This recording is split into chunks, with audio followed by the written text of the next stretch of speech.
Inizia la trasmissione.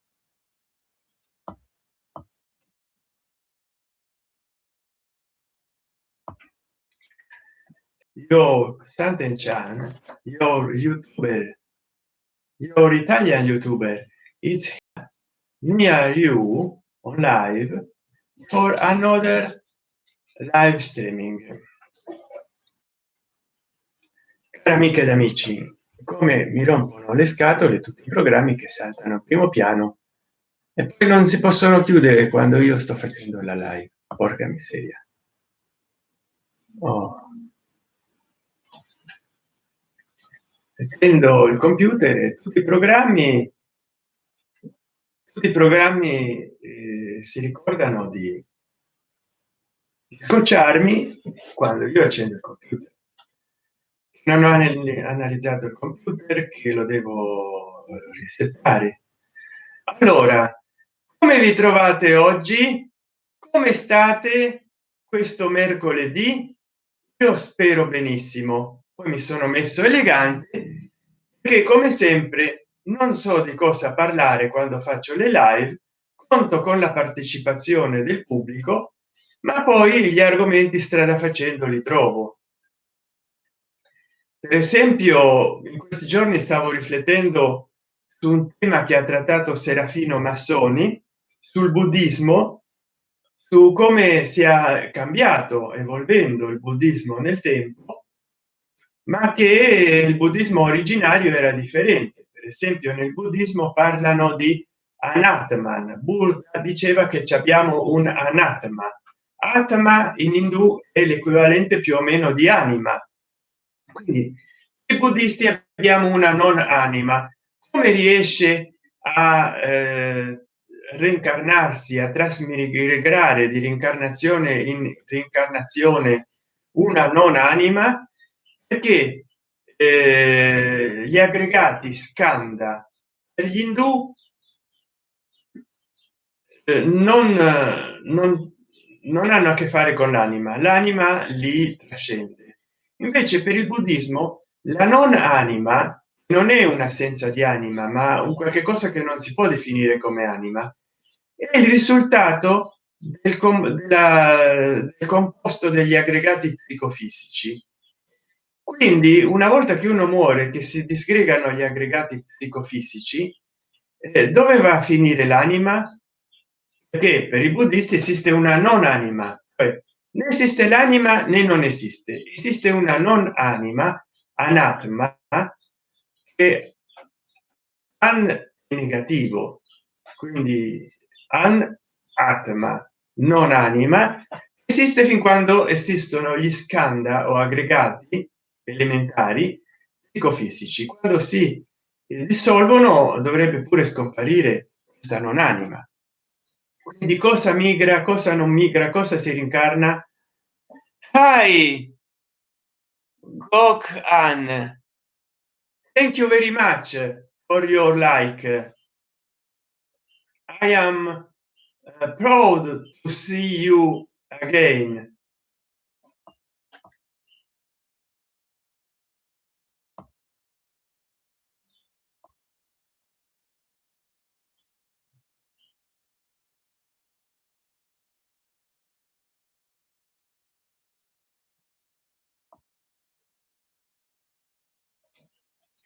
So, dearest friend, what do you like to listen from me?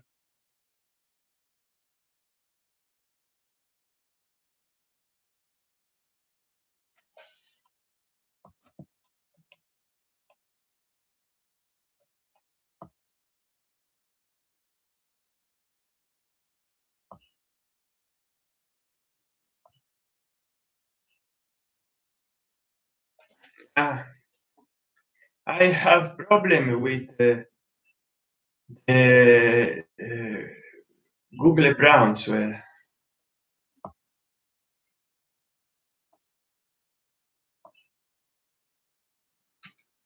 Hi, in Thai, Vietnam, ASMR.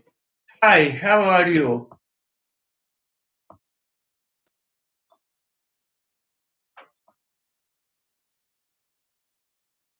I have problem because there is no signal.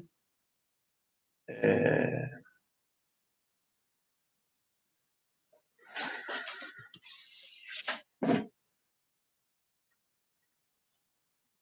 can you see me? I have some problem.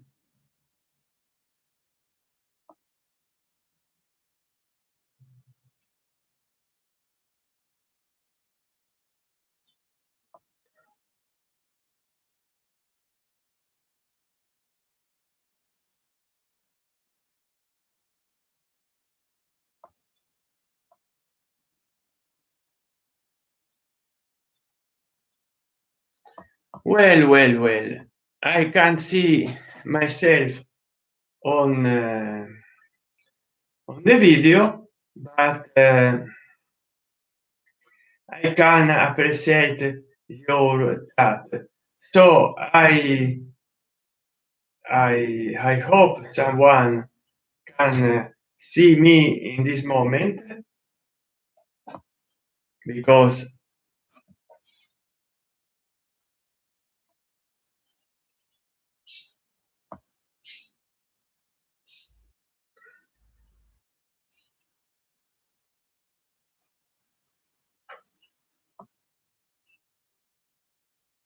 there are problem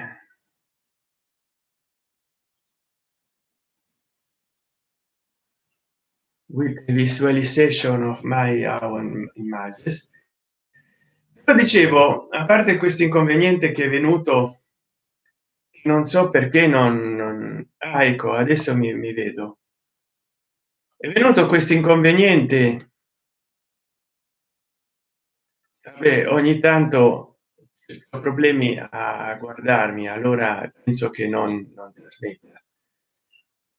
Però per fortuna adesso si direbbe che si ripristina, se non si ripristina, però so che sto trasmettendo. Allora faccio quest'altro live perché non gli riesco a trovare un titolo. L'ho intitolato, appunto, l'ho intitolato titolo provvisorio, perché mercoledì 6 novembre 2019 alle 16:41, dovrebbero essere 16:41, perché il mio computer non va di sbagliato pure nell'ora. Qua un'altra applicazione che mi chiede di essere attualizzata e basta. Oh, continua o cancella? Cancello, basta. Tutte oggi si vogliono installare. Faccio un video come ieri per vedere quello che riesco a parlare. Il momento ho due amici che sembrano tutti e due dall'Oriente che mi scrivono. Non ho nessuno che mi hanno dato 3 like, c'è solo uno spettatore.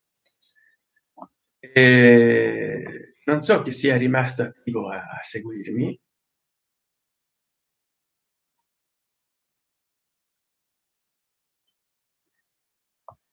Qua mi chiede di fare la pulizia del registro,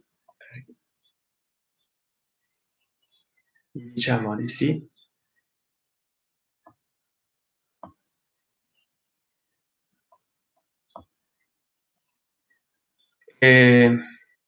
Niente, c'è il problema, un po' di problemi a il feedback, non riesco perché parlare. L'altra volta abbiamo parlato di Howard Philip Lovecraft, un'altra volta ho accennato qualcosa al racconto Il colore venuto dallo spazio, e questa volta non so, siccome a volte io dovrei scrivere in un quaderno tutte le cose che mi vengono in mente, perché poi non le sfrutto, ma questa volta vorrei parlarvi di qualcosa di originale. So che a molti è interessato il tema soprattutto di Aleister Crowley, e quindi che dire, potrei cercare di parlarvi di Crowley di nuovo, del suo intento di operare dei mutamenti attraverso ciò che lui definiva la scienza assoluta, la magia. In realtà è una definizione che hanno anche apportato altri occultisti oltre a Crowley, e lui ha voluto sistematizzare la scienza magica oltre i limiti delle concezioni antiche per integrarla con la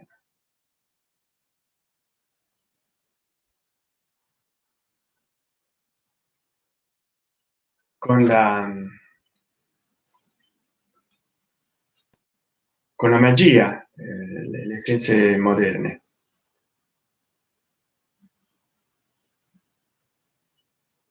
Quindi, come dire,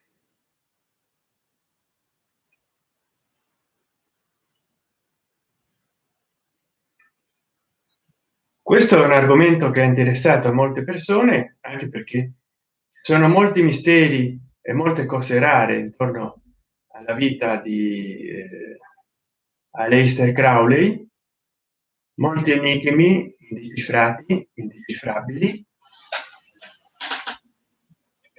anche molte cose assurde che sono successe.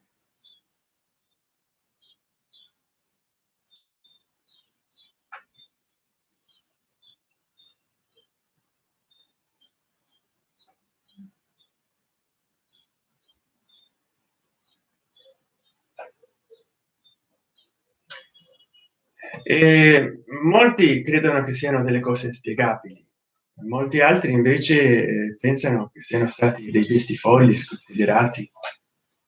Vediamo un po'.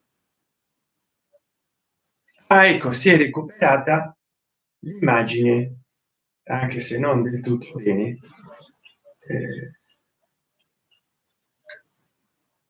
nel mio screen, di dove fa vedere la trasmissione, no? E niente, ultimamente ho potuto. Ciao Lone Wolf, come stai?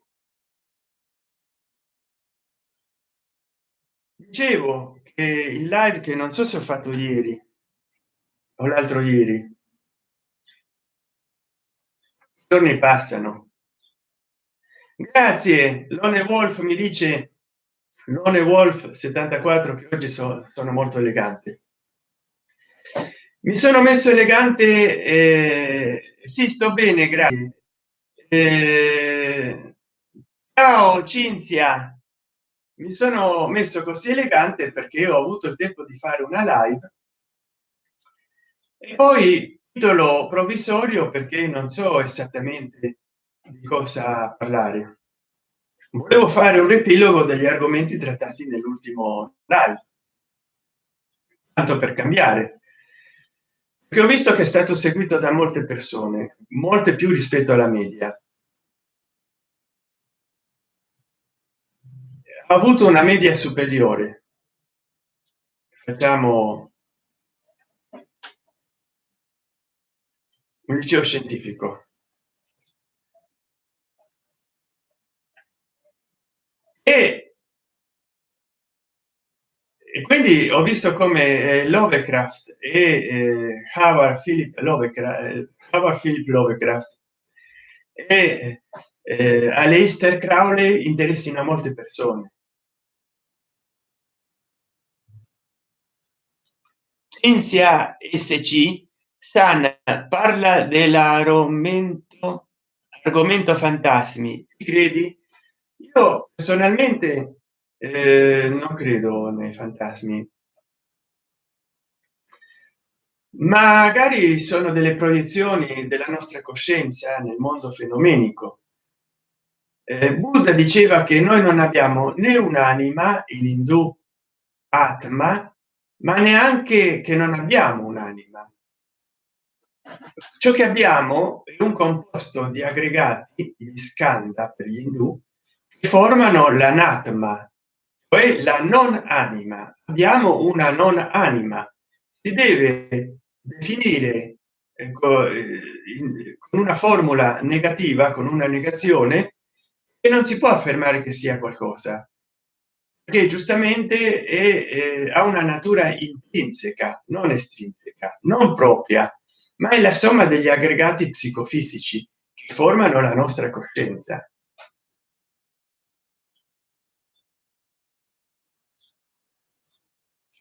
Grazie Lone Wolf per uno più. Grazie Lone. Buongiorno, arrivo ora per caso. Luna, ciao, come va? Mi piacciono le live quando partecipano molte persone alla fine, perché significa che si può fare ciò che è l'obiettivo di una live, cioè stare a parlare dei temi. Che oggi avevo del tempo per fare un video, avrei potuto filmarmi con il mio vecchio Nokia Asha 302, filma in 640 x 480 a 3,2 di megapixel. Qua si vede il menu, già il sistema operativo S40,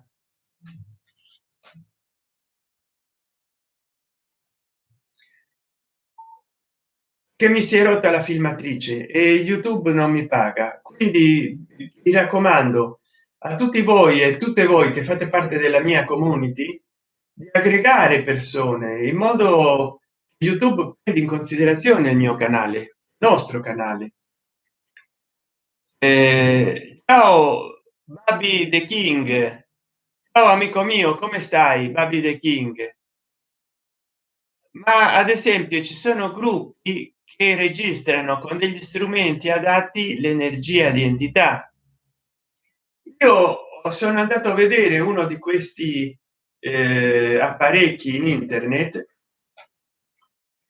ho visto come gli stessi costruttori dicano quegli apparecchi hanno una base di suoni preregistrati e alle sollecitazioni ambientali sparano dei rumori combinandoli tra loro. Quindi in effetti oggigiorno con una memoria digitale puoi registrare migliaia se non milioni di parole e poi vengono distorzionate, quindi tu fai appena l'apparecchio ti risponde cercando di imitarti con le parole che ha, quindi a volte si ascolta parlare in hindi, si ascolta parlare io non ci credo a quello.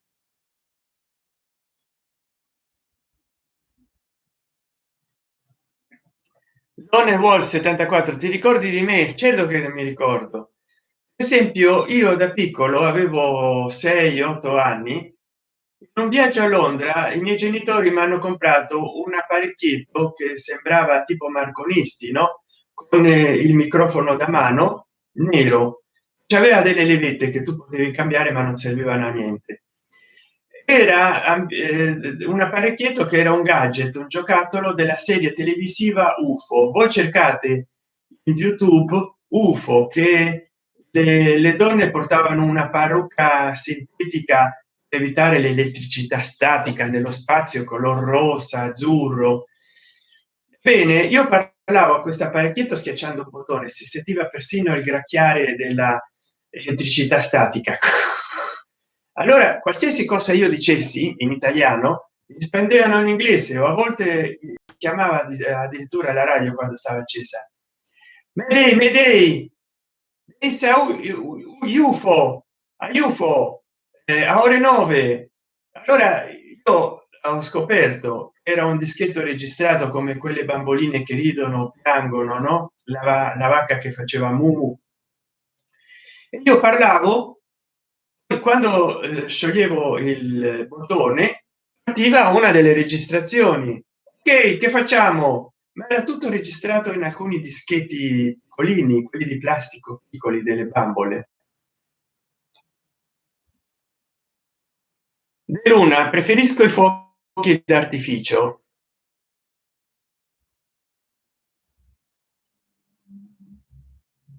Quindi per me, lo dicono pure i fabbricanti, devo andare un saluto a tutti. Ciao Lone Wolf 74, fortuna in qualsiasi cosa tu faccia.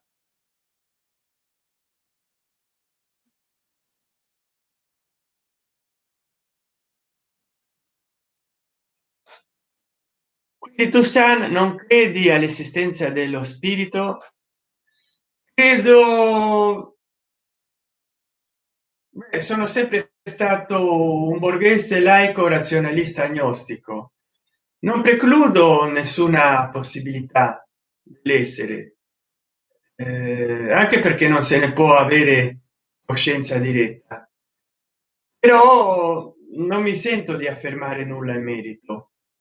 D'altra parte ci sono stati così tanti culti religiosi, più di 7000 ce ne sono adesso, veramente se ci fosse un'unica verità tutti seguirebbero gli stessi schemi. Invece no, non c'è un'unica verità. Questo significa che si va più di fantasia, si cerca di trovare delle risposte a delle domande, ma si parte già dalla risposta per, per trovare soddisfazione a delle domande esistenziali. Quindi non credo che ci sia qualcosa, però non sento neanche di dire a chi ci crede di non credere. Cioè, come uno è libero. Per me da sempre le religioni hanno avuto più che altro un valore culturale, antropologico, etnologico. Ho letto molti testi sulle religioni, archeologia, sociologia.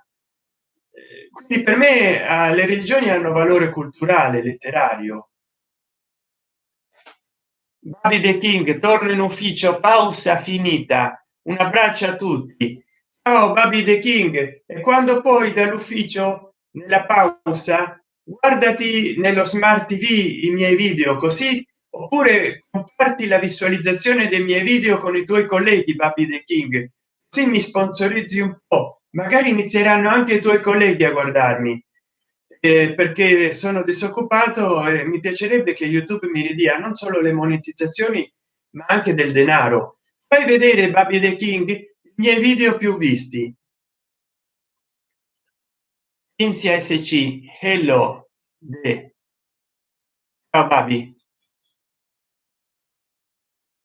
Hello everyone, I'm from Vietnam and I look forward to getting to know you. Thank you, the joy watch Nam. You are really a great friend, and please tell to all your friends and contact follow me. I follow back.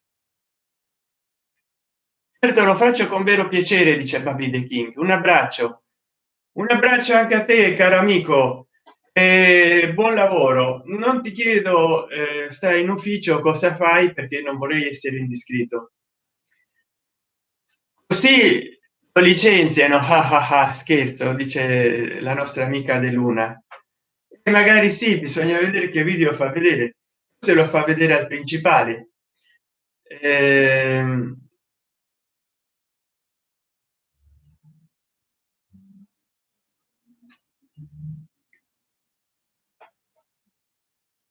Nam, che deve essere un saluto, dice Tai Joy Chok. Ah no, Joy Chok Nam. Ok. eh,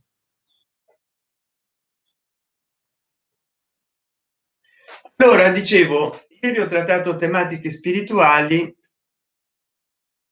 ho trattato di Aleister Crowley, avrebbe delle singolari somiglianze il tuo insegnamento con gli scritti di Howard Philip Lovecraft. Io non credo che Howard Philip Lovecraft abbia letto Crowley. Io credo che abbia prodotto le sue opere con la sua immaginazione. Poi c'è da dire che leggendo Howard Philip Lovecraft ho trovato una grande somiglianza con quanto viene riprodotto in un libro, Lo sciamanesimo e le tecniche dell'estasi.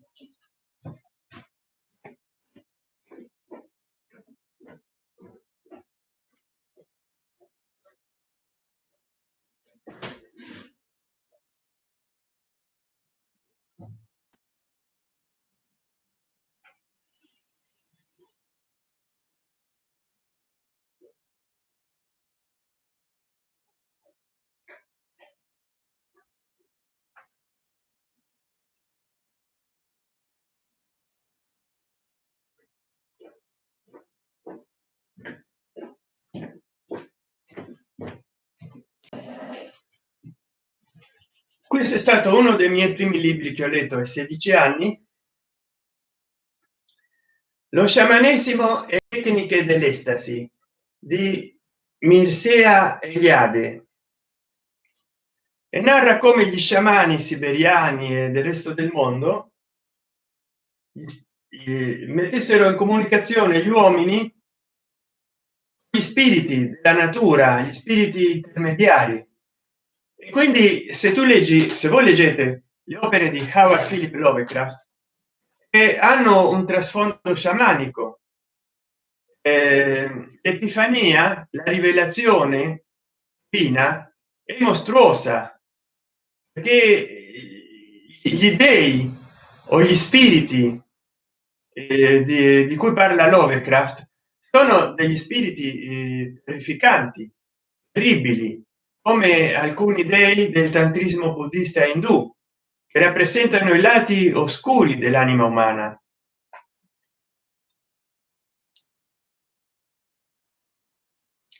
Sì, Aleister Crowley, cara Cinzia SC, era un grande, perché fra tutti gli occultisti è stato uno dei pochi che ha ridefinito l'occultismo, l'esoterismo nell'epoca moderna, lo ha reso più pratico, molto di più di quanto avesse fatto prima di lui MacGregor Matters. La Golden Dawn ha declinato proprio perché è entrato in essa Aleister Crowley, lo ha reso l'occultismo molto più pragmatico. Infatti c'è stato un prima e un dopo Aleister Crowley, ha cambiato tutto l'occultismo.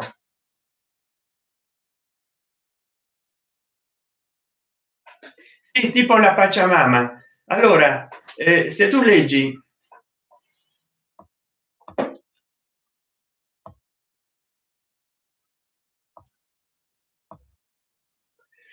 i racconti di Lovecraft, pure quelli che apparentemente non hanno nulla a che fare con gli spiriti e i fantasmi, sempre questo trasfondo terrorifico di un altrove, di un al di là, di una realtà parallela mostruosa. Se soltanto gli uomini potessero essere consapevoli di come è realmente fatto il mondo, lo spavento li atterrerebbe, li ucciderebbe, li spaventerebbe fino alla morte. E quindi mi fa pensare appunto a tutti sciamanesimo e cosmologia, lo sciamanismo nell'Asia centrale e settentrionale. Quindi andate a cercare le visioni terrificanti che sono nei rituali del tantrismo buddista ed indù, del tantrismo buddista dell'India e del buddismo vajrayanico del Tibet, dell'Himalaya, della Mongolia, della Cina, il milchio coreano e il milchio giapponese, Shingon, Shugendo, anche fino a un certo punto la scuola Tendai. Vedrete come Carl Gustav Jung ha studiato molto, o Young ha studiato molto proprio il tantrismo, che rivelerebbe le forze indomite della natura, della psiche umana, tutte quelle forze che ci governano oscuramente e che sono i dominanti oscuri della nostra psiche, e si rivelano soprattutto attraverso l'eredità del sangue e del suolo nei nostri paesaggi onirici.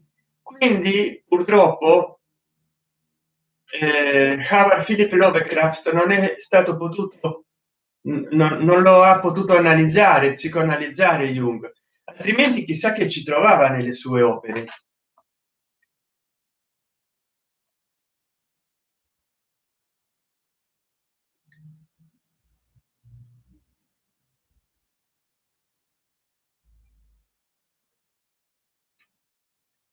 Senten Chan mi ha parlato di Rasputin, Cinzia SC.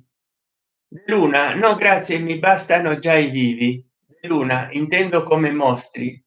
Ah, bene. Rasputin.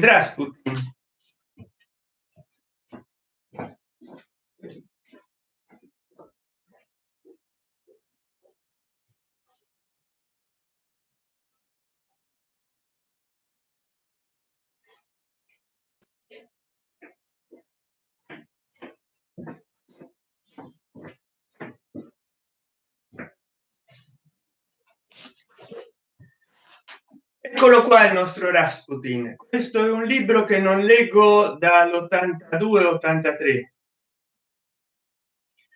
Comunque lo voglio rileggere.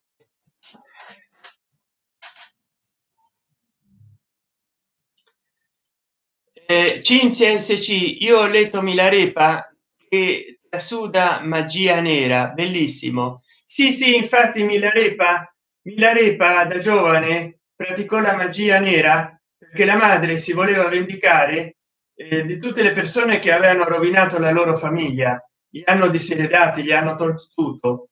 Allora praticò la magia nera per distruggere i nemici, poi si pentì, in pratica divenne un eremita, rinunciò alle cose del mondo e realizzò l'illuminazione, la vacuità. E lui disse che grazie a questo pentimento di tutte le cose malvagie che aveva fatto, perché faceva grandinare sulle proprietà dei nemici, le faceva radere al suolo. Allora hi my friend, dice hai joy walk nam. Hi my friend, how are you? Allora dicevo, questo libro io frequentavo il primo o secondo anno di liceo scientifico nell'82 83, poi ho cambiato, ho frequentato l'istituto tecnico industriale, poi per 10 anni sono rimasto in casa a leggere, poi ho ripreso negli anni 90 94 96, ho fatto un anno di istituto odontotecnico a Ciglia e poi mi sono deciso e ho finito gli studi sempre nella stessa scuola, il Camilli, e perito ragioniere ho preso la maturità. Quindi sono molti anni che voglio rileggere questo libro, non ci riesco mai perché leggo altro. Ma Rasputin, eccolo qua Rasputin nell'edizione della Rusconi, che non so se era tutta una collana di personaggi storici. Io ho comprato solo questo, ma era tutta una parete della libreria. Vediamo dove l'ho comprato, dove me l'ha comprato mia madre. È costato 20.000 lire dell'epoca, era molto denaro. oggi 10 € non sono niente. Rasputin faceva parte di una setta religiosa che arrivava a degli estremi. Cercate in Wikipedia. Rasputin era un personaggio singolare, aveva un'influenza come da leader settario sulla famiglia reale, tant'è vero che gli aristocratici lo hanno odiato proprio perché era diventato il consulente di corte del re, l'ultimo zar Nicola II mi sembra. E il popolo lo odiava, soprattutto i comunisti, perché dicevano che con la sua superstizione, col suo bigottismo, influenzava le decisioni politiche. Finiranno per complottare contro di lui e per assassinarlo gli aristocratici. Lui aderiva a una setta molto singolare che adesso non mi ricordo come si chiama, ma se leggo questo libro farò una sintesi e poi ve lo racconto in un video. Ma lui apparteneva a una setta, diceva che è inutile andarsi a confessare, lui era ortodosso, è inutile andarsi a confessare, che è una setta che è ancora rimasta minoritaria come tutte le sette. È inutile andarsi a confessare la domenica se non ci si pente sinceramente. E quando si pente sinceramente, secondo loro e secondo anche Rasputin, quando si pecca veramente. Quindi uno doveva in rigore compiere tutti i peccati capitali, trasgredire tutti i comandamenti per poi potersi pentire. Ecco perché Rasputin, non solo perché era alto e grosso, Rasputin sta qua, ma poi cercate sul web. Ecco perché Rasputin beveva a dismisura, rotta di collo, beveva, si ubriacava come un pazzo, diventava pazzo quando ubriaco e faceva qualsiasi cosa. Ecco perché Rasputin mangiava come una bestia, aveva il peccato della gola. Ecco perché sessualmente era sfrenato Rasputin, e tutti vedevano in questo monaco pazzo tutte queste contraddizioni, ma non riuscivano a capire il perché. Che non ha peccato, tipo non so, di maltrattare i genitori, uccidere. Della setta la teneva. Esatto, esatto, brava Cinzia, era proprio quella la setta, e non so se continuano a esistere. Poi esisteva, non so se è la stessa setta, una setta russa, diceva che era un po' di tipo gnostico, manicheo, cataro, aveva continuato a esistere anche in epoca moderna. Diceva che la sessualità era all'origine di tutti i mali. E allora che facevano le donne? Estirpavano i seni, cucivano le gonadi, facevano degli orrori simili che non sto qua a spiegare perché poi mi censurerebbero il video. Ma veramente, sì, De Luna, problema connessione, video blocked, esatto. Io poi c'ho il frame qua nella pagina del video è bloccato, capito? È un problema purtroppo, e che ci puoi fare? Poi io questa sera editerò bene il video eh,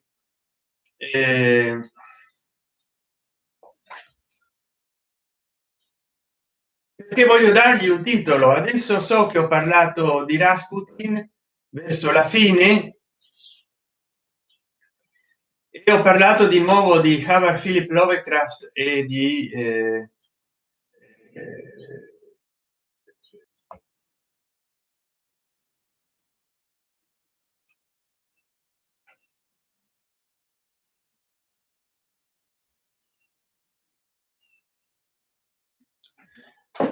Sono molto contento che mi abbiate fatto tante domande,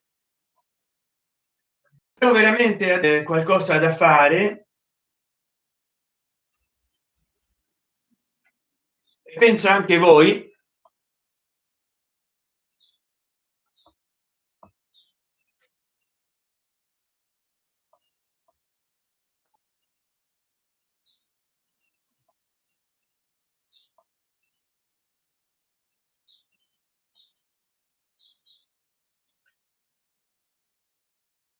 Così senza G.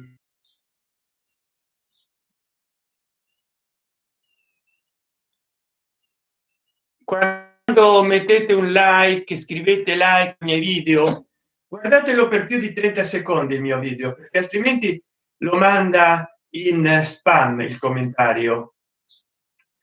Comunque ecco, l'altra volta ho fatto un video di 40 minuti, mi sembra.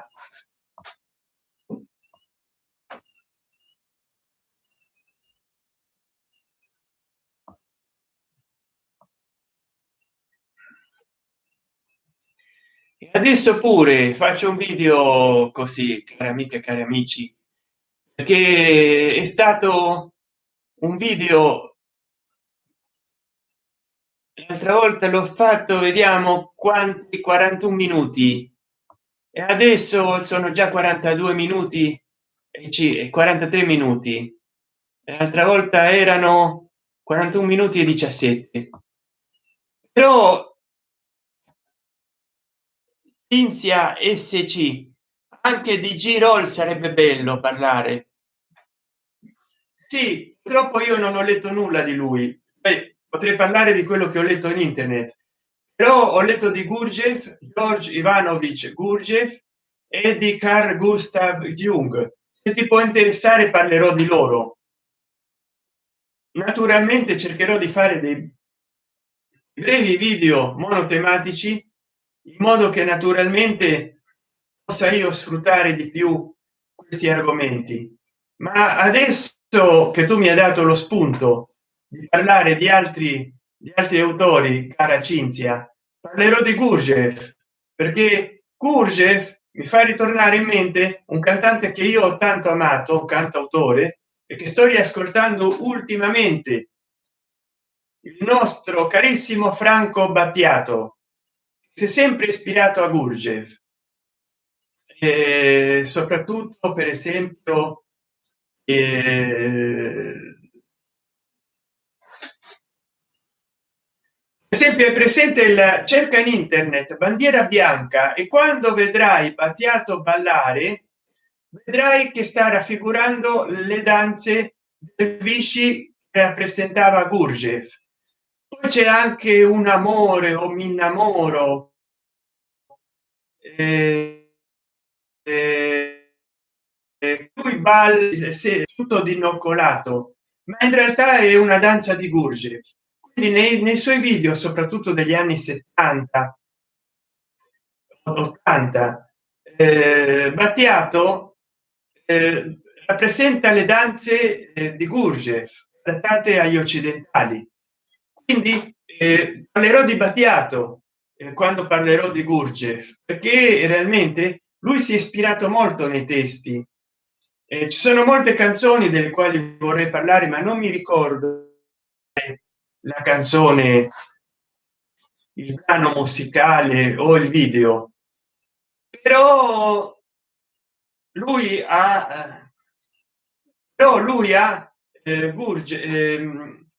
Battiato, Franco Battiato ha fatto molti video ballando alla Gurdjieff.